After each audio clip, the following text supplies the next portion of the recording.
अस्सलाम वालेकुम everyone, this is your boy amyl Khan के माने। अच्छा तो यार मैं आपको ज़्यादा वेट नहीं करवाना चाह रहा था और काफ़ी लोगों के कमेंट्स वगैरह आ रहे थे कि यार ट्यूटोरियल चाहिए, वीडियो चाहिए। तो मैंने सोचा जल्द से जल्द एक वीडियो लाऊं।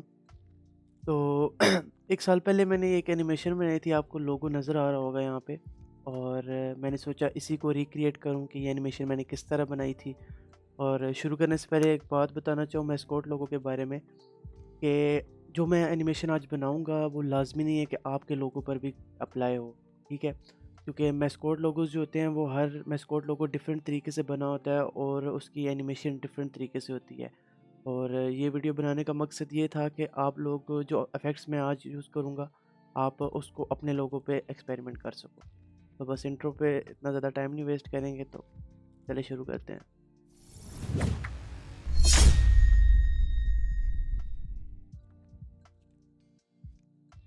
अच्छा, इंट्रो तो आपने देख ही लिया था किस तरह का बना हुआ है। तो अब बिल्कुल वैसी एनिमेशन मैं रिक्रिएट करने की कोशिश करूँगा।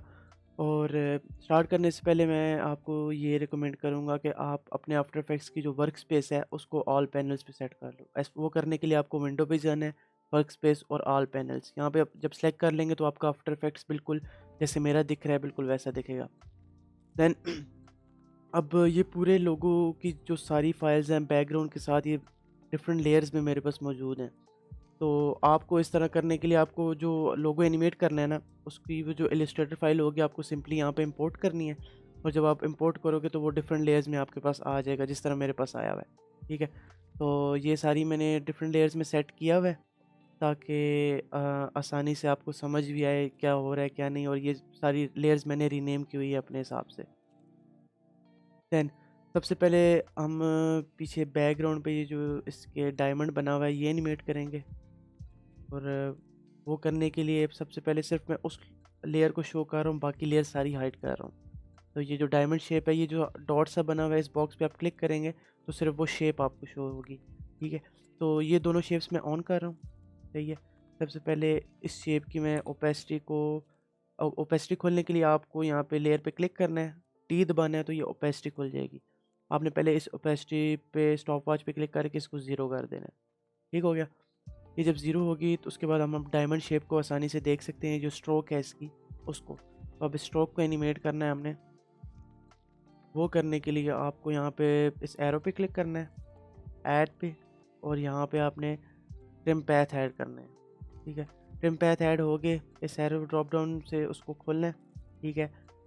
ये इसका एंड पैरामीटर भी जो स्टॉप वॉच है इस पर क्लिक करना है और इसकी वैल्यू को ज़ीरो कर देना है। इस तरह इसकी वैल्यू ज़ीरो होगी। फिर 30 सेकेंड्स आगे आपने मूव करना है, 30 सेकेंड नहीं 30 फ्रेम्स हैं ये, 30 फ्रेम्स आगे मूव करना है। दैन इसकी वैल्यू को आपने स्लाइड करके 100 कर देना है। तो अब ये करोगे तो आपके पास इस तरह की एनिमेशन बन गई, ठीक हो गया।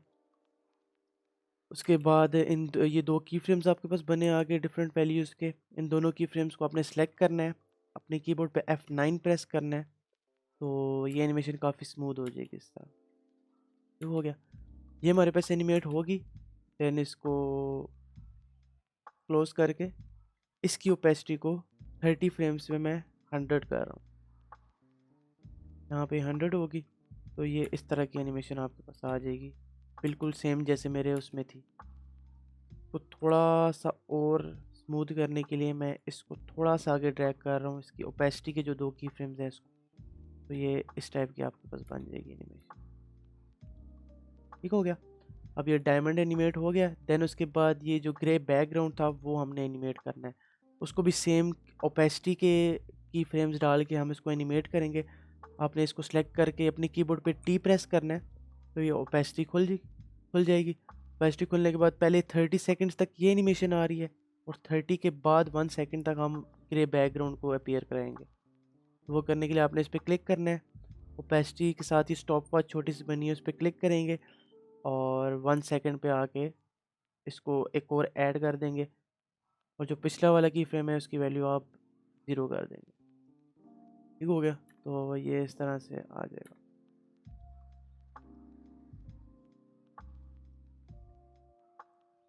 ये पार्ट्स एनिमेट जब हो गए हमारे, तो अब वो जो उसके बाद आप उस इंट्रो को अगर दोबारा देखो तो वहाँ पे उसके बाद कैरेक्टर जो है लोगो का मेन वो अपीयर हो रहा है। तो यहाँ पे मैं इसको सोलो कर रहा हूँ, तो ये कैरेक्टर सामने आ रहा है। अब हमने इसको एनिमेट करना है। इतना पार्ट हमारे पास एनिमेट हो गया, ठीक हो गया। अब उस पे स्केल की एनिमेशन लगी हुई थी। जब उसका साइज़ था पहले बिल्कुल 0 पे था, देन वो 100 हो रहा था। तो उस तरह जिस तरह वो अपीयरेंस की उसकी एनिमेशन बन रही थी। तो यहाँ तक ये हो गया। देन आप इसको सेलेक्ट करके प्रेस करना है आपने एस को अपने कीबोर्ड पे। तो ये स्केल की प्रॉपर्टी खुल गई इसकी। इतना होने के बाद आपने स्केल के पैरामीटर को 0 कर देना है। यहाँ पे इसको 0 में टाइप कर रहा हूँ, तो ये 0 हो गया। तो एक और चीज़ आपने करनी थी बिफोर अप्लाइंग दैट, मैं भूल गया था। इसको आपने अपने इस टूल को सिलेक्ट करना है, वो पैन बिहाइंड टूल या एंकर पॉइंट टूल कहते हैं। वो सिलेक्ट करने के बाद आपने इसके एंकर पॉइंट को ड्रैग करके बिल्कुल इसके नीचे ले आना है यहाँ पे। तो यहाँ पे लाने का मकसद ये था कि अब जब हम इसको स्केल एनिमेशन इस पर डालेंगे, स्केल वाले पैरामीटर को इसके छेड़ेंगे, तो इस पॉइंट से ये मूव करेगा। जैसे कि आपको नज़र आ रहा होगा यहाँ पे इस पॉइंट से ये मूव कर रहा है। तो अब यहाँ पे स्टॉप वॉच पे इसकी वैल्यू 0 कर देंगे। देन 130 पे, यार सिंपल सी बात है, आफ्टर इफेक्ट्स पे सारे effects hit and trial method से होते हैं, ठीक है। आप कोई भी स्पेसिफिक वैल्यू या कोई भी याद नहीं रखना कि इस सेकंड पे आपने ये करना है। आप खुद अपने आप से एक्सपेरिमेंट करोगे और देन इवेंचुअली जो बेस्ट दिखेगा वो आपको पता चल जाएगा, बस वो फिर आप चूज़ कर लेना। तो यहाँ 130 पे आके मैं इसकी वैल्यू 100 कर रहा हूँ। तो ये इस तरह ये अपीयर हो रहा है। एक थोड़ा सा स्लो मुझे लग रहा है, इसको मैं थोड़ा फास्ट कर रहा हूँ। ये अब ये आपको एनिमेशन उस तरह की दिख रही नहीं होगी अभी। वो बेसिकली उस पर थोड़ा सा मैंने बाउंस ऐड किया हुआ था। तो बाउंस ऐड करने के लिए आपने पहले इसकी वैल्यू को तकरीबन 120 करना है। देन थोड़ा सा आगे जाके आपने इसकी वैल्यू को 90 करना है, ठीक है। फिर देन 130 पे आपने आके इसको 100 वापस करना है, ठीक है। अब इन सबको मैं सेलेक्ट कर रहा हूँ, F9 प्रेस कर रहा हूँ। यहाँ पे ये आइकन आपको नज़र आ रहा होगा ग्राफ एडिटर वाला, इस पे आपने क्लिक करना है और इस वाले की फ्रेम को सेलेक्ट करके इसकी कर्व को इस तरह करना है। कर्व आपकी इस तरह दिखनी चाहिए। तो अब मैं जब इसको प्ले कर रहा हूँ तो ये इस तरह आ रहा है। थोड़ा सा बाउंस ऐड हो गया और थोड़ा सा इसमें रियलिज्म ऐड हो गया। इसको मैं थोड़ा सा शॉर्ट कर रहा हूँ। शॉर्ट करने के लिए अपने कीबोर्ड पे मैं अल्ट प्रेस कर रहा हूँ और सबसे लास्ट की फ्रेम को पकड़ के मैं ड्रैग कर रहा हूँ पीछे की तरफ। तो उसकी जो टाइम की जो रेशो है वो सेम रहती है, लेकिन वो ड्यूरेशन उसकी शॉर्ट हो जाती है। तो ये अब मैं एनिमेशन दोबारा प्ले करूँ तो ये थोड़ी सी उस तरह दिखने लग गई है।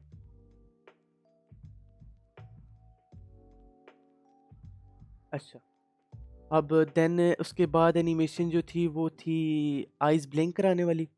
तो ये कैरेक्टर मेरे पास एक अलग कंपोजिशन में मौजूद है, ठीक है।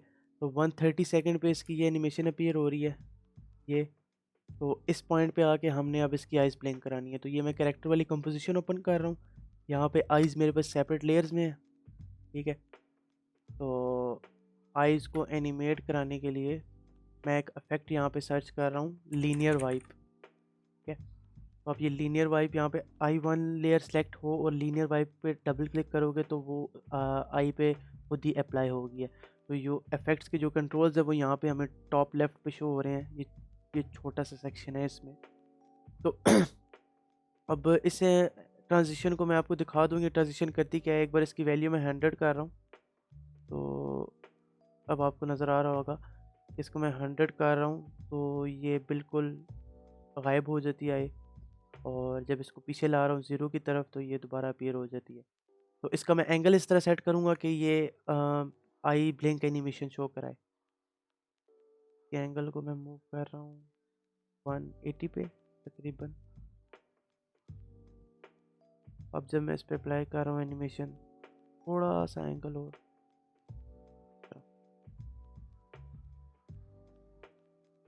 ये थोड़ा सा फेदर मैं इसमें ऐड कर रहा हूँ। इसको 5 पे रख रहा हूँ ताकि थोड़ा स्मूथ लगे। 5 नहीं, बहुत ज़्यादा हो जाएगा, 3 पे रख रहा हूँ मैं, ठीक है। और जब ट्रांजिशन 40 पे थी तो ये आई फुल अपीयर हो रही है। जब इसको मैं 42 कर रहा हूँ या और 45, तो ये 45 पे बिल्कुल डिसअपियर हो रही है।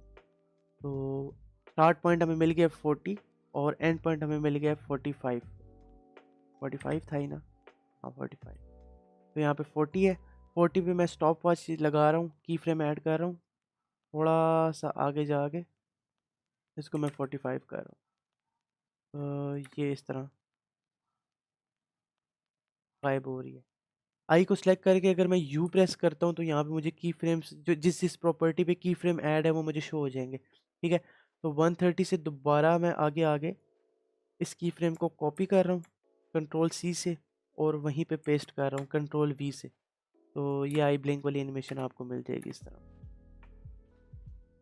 ठीक है, अब इसको इससे एनिमेशन को 2 बार करना है, तो सारे की फ्रेम्स को कॉपी कर लें control C, then control V यहीं पे पेस्ट कर दें, तो ये 2 बार आपको मिल जाएगी।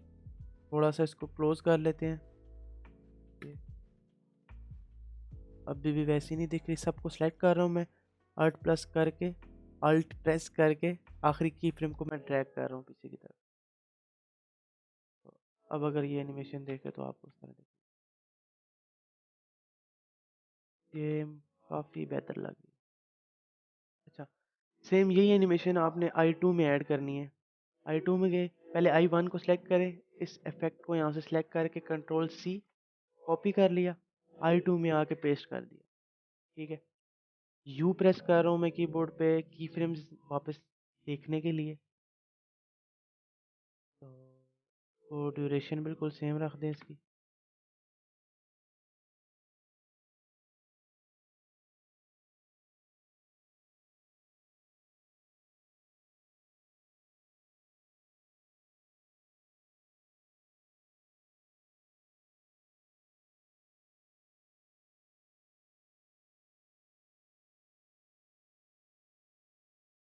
अच्छा, तो मेन वाली कंपोजिशन में वापस आके अगर देखें इसको, ये इस तरह की दिखेगी।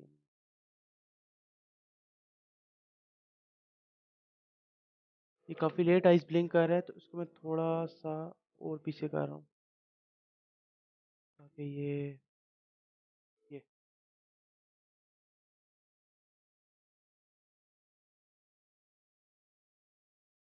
ठीक हो गया।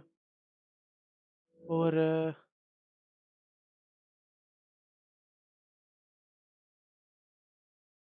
यहाँ पे I2 का मैं एंगल थोड़ा सा, क्योंकि I2 आप देखो तो इस तरह से बनी हुई है, I1 इस तरह से बनी हुई है, तो इसके एंगल में मैं थोड़ी सी चेंजिंग कर रहा हूँ। I2 जो थी तो थोड़ा सा मैं इस तरफ मूव करवा रहा हूँ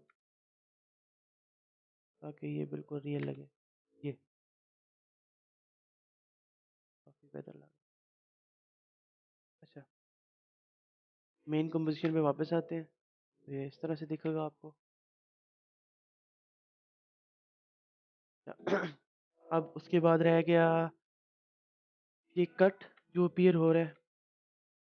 ये कट जब लाइटनिंग बोल्ट आती है और उसके बाद ये कट अपीयर होता है, देन ये कट ग्लो करता है, और देन उसके बाद इसका टेक्स्ट अपीयर होता है। तो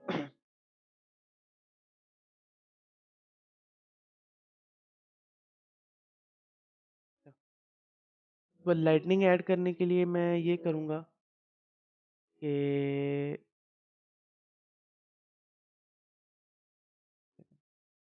मेन कैरेक्टर वाली कंपोजिशन में आके यहाँ पे राइट क्लिक में कर रहा हूँ, न्यू सॉलिड। ठीक है, सॉलिड को आप लाइटनिंग का नाम दे सकते हो। ठीक है, अब इस सॉलिड पे मैं एक इफेक्ट अप्लाई करूँगा लाइटनिंग का। यहाँ पे आपने लिखना है लाइटनिंग, एडवांस लाइटनिंग, तो डबल क्लिक कर रहा हूँ तो ये इस पे अप्लाई हो रही है। ठीक है, इस इफेक्ट के ये 2 पॉइंट्स जो हैं, इससे आप इसको मूव कर सकते हो। ठीक है, यहाँ पे मैं लाइटनिंग टाइप को मैं स्ट्राइक पे कर रहा हूँ, तो ये इस तरह। और इस लाइटनिंग के काफ़ी ज़्यादा वो वर्किंग बहुत ज़्यादा है इसकी, तो मैं थोड़ा सा कम कर रहा हूँ इतना। कोर सेटिंग में आओ, और कोर का कलर आप चेंज कर सकते हो। वैसे वाइट ठीक है, मैं ग्लो का कलर चेंज करता हूँ इसके, तो कि ये वाला ग्रीन है।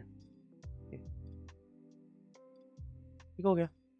अब इस पे एनिमेशन डालनी है, तो एनिमेशन डालने के लिए आप कंडक्टिविटी स्टेट पे आएँ और अल्ट को होल्ड करें अपनी कीबोर्ड पे और स्टॉप वॉच पे क्लिक करें।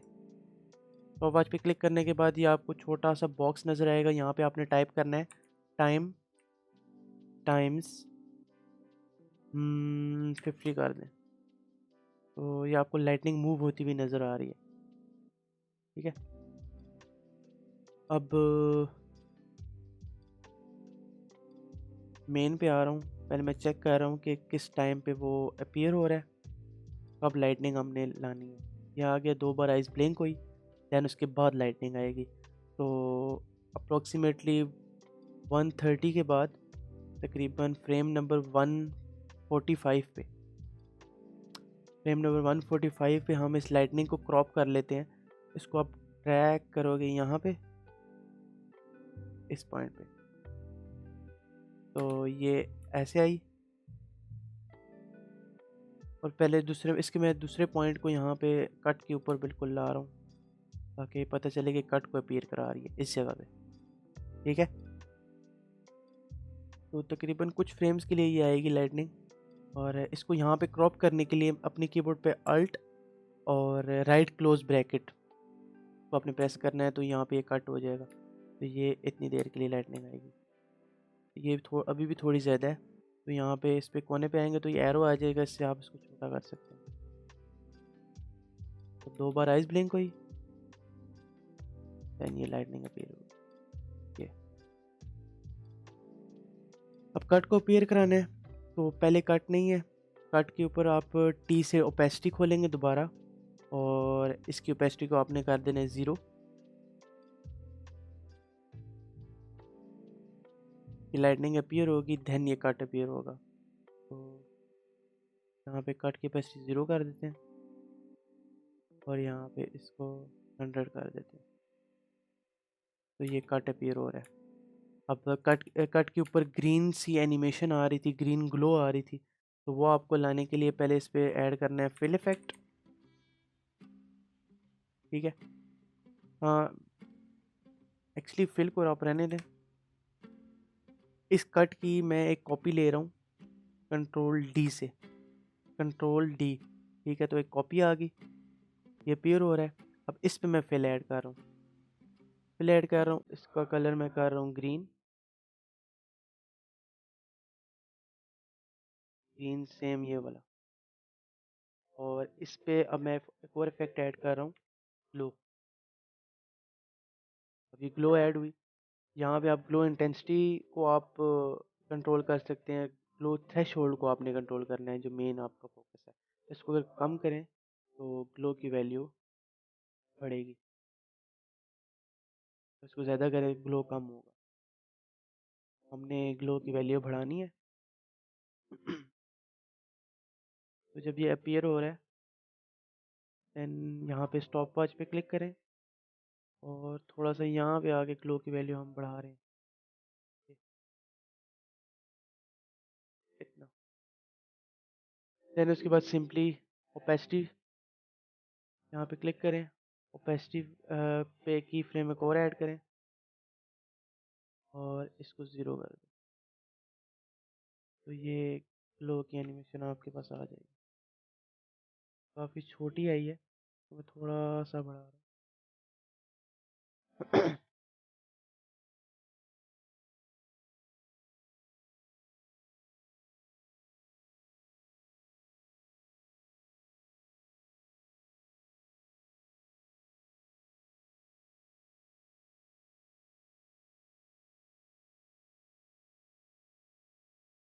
यहाँ ओपेसिटी पे मैं की फ्रेम ऐड कर रहा हूँ और यहाँ पे आके इसको मैं 0 कर रहा हूँ।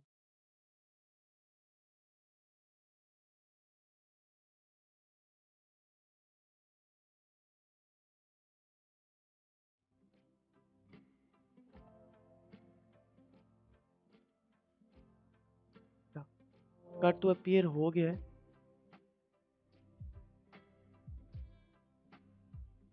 ये अब हमने टेक्स्ट लाना है, तो यहाँ पे टेक्स्ट वाली लेयर को मैं अपीयर करा रहा हूँ। टेक्स्ट वाली लेयर से पहले इसका बैकग्राउंड टेक्स्ट का है, वो हमने लाना है। ये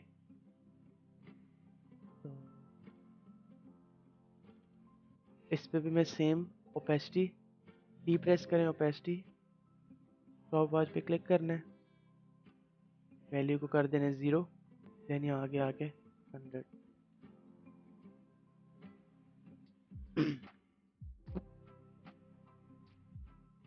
टेक्स्ट पे भी मैं सेम यही इफेक्ट डाल रहा हूँ, क्योंकि अभी वीडियो बहुत ज़्यादा लंबी हो जाएगी अगर मैं वो टेक्स्ट वाली एनिमेशन जो ओरिजिनल मैंने इंट्रो में की है अगर वो बताने लग गया तो। लेकिन आपने टेंशन नहीं लेनी, आगे बहुत सी चीज़ें आपको सीखने को मिलने वाली हैं, तो फ़िलहाल के लिए इसको सिंपल ही रहने देते हैं।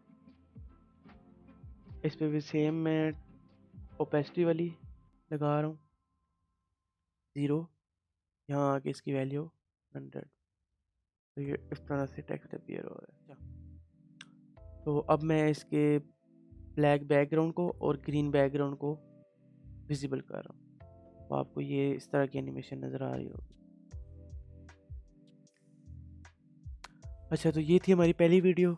उम्मीद है कि आपको पसंद आई होगी, और अगर पसंद आई है और आपने आज कुछ सीखा है तो आप मेरे चैनल को सब्सक्राइब कर सकते हैं और इस वीडियो को लाइक भी कर सकते हैं। और बस, अल्लाह हाफ़िज़।